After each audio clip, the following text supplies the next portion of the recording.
believers, this is your own God-sent prophet, advocate, Joshua. And I am welcoming you to our headquarters in Harare.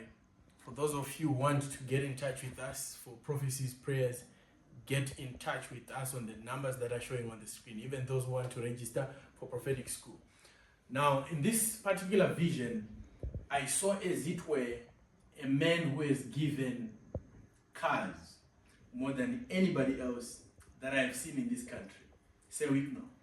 And I began to see two names caught up in a certain realm. That was John and Munana. As it were, we began to cry. Now, this is me crying also, and him crying. And I asked the Lord, why do we have to cry when we are caught up in this realm? I continuously began to see a cry of a man who was not disclosing the reason why he was crying. So I saw these things, and I began to see John in an elevated position, like on a stoop. Whilst in that stoop, a voice came and said, time to adopt some kids. This is now the second question. Whilst I am caught up in that realm, why does the man have to adopt certain kids? It was as though he also began to speak to me and say, there is a child that needs to be taken care of. There is a child that needs to be taken care of and also prayed for.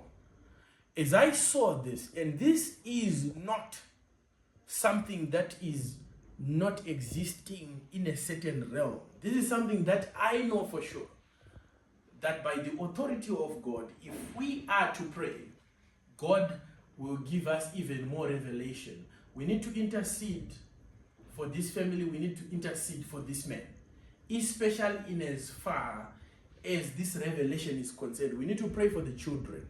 We need to pray for the children. There was a cry. There was a cry. I saw a gathering where the man also appeared, and we began to converse. And this is not the first time that he is appearing in my visions. So when you see a man appearing in your visions as a prophet, what it means is that there is a certain message that God wants to take to that man, and there is a certain revelation that can be acquired over time. This is something that is now a burden even on my spirit. And I pray, this is my prayer, that those who watch now can pray with me and intercede for the man. For the man. We need to pray and intercede for the man. I didn't see only one thing in this vision. I saw quite a number of things.